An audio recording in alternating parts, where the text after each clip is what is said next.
At 80 years old, Eric Clapton stands as one of the most influential guitarists in the history of music. Nicknamed Slowhand, he's shaped generations with his soulful blues tone and heart-wrenching solos. But behind the fame, the awards, and the timeless hits, Clapton carries something far more personal: regret. Over his 6-decade career, he's joined dozens of bands and collaborations, yet not all of them brought him joy. Some left scars, heartbreak, and bitter memories. Today, we uncover the 6 bands Eric Clapton admits he regrets ever joining and the painful stories behind each decision. #6. The Roosters. Every legend starts somewhere for Clapton. It was the Roosters. Formed in 1963, the group never recorded an album, barely played live shows, and disbanded before they could make their mark. Clapton later called it a band that taught me what not to do. He felt directionless and trapped, surrounded by musicians who didn't share his dedication to blues purity. Still, those early days gave him a glimpse of what he truly wanted: music with soul. The Roosters may have been forgotten by history, but to Clapton, they symbolized his first big misstep.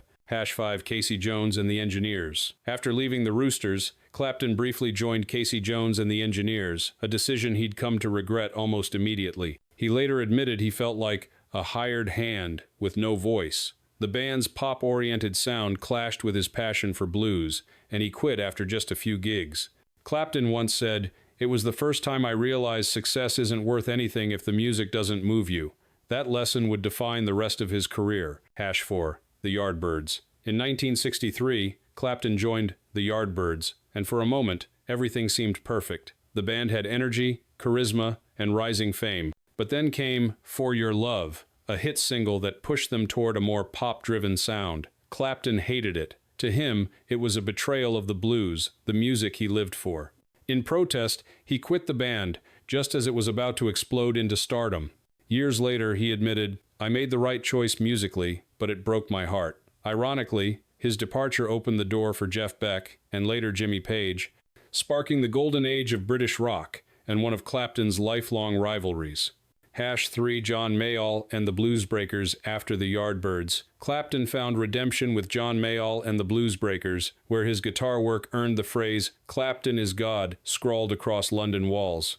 But behind the praise was tension. Clapton loved Mayall's authenticity, but hated the constant touring and lack of creative control. He later confessed that while the band gave him fame, it left him spiritually drained. Leaving Mayall felt like losing family but also finding freedom. #2. Cream. Then came Cream, the power trio that changed rock forever. With Ginger Baker on drums and Jack Bruce on bass, Clapton reached superstardom. But success came with chaos. The band was plagued by fighting, ego battles, and drug-fueled exhaustion. Clapton once called it a glorious nightmare. He said, "Every night felt like war.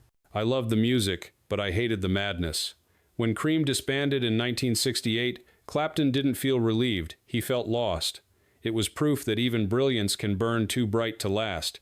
Has shown blind faith after Cream. Clapton tried again with Blind Faith, teaming up with Steve Winwood, Ginger Baker, and Rick Greck.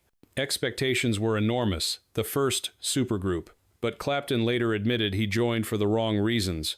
"I was tired, addicted, and just going along for the ride."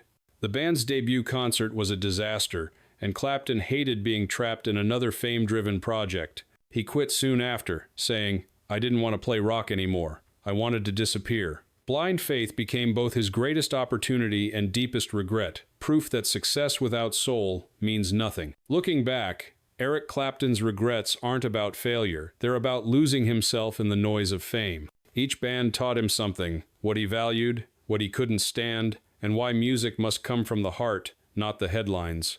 And maybe that's why, even at 80, Clapton's guitar still weeps not just for love and loss, but for the lessons learned along the way. So which era of Clapton's career is your favorite? Let us know in the comments below. And don't forget to like, share, and subscribe for more legendary rock stories.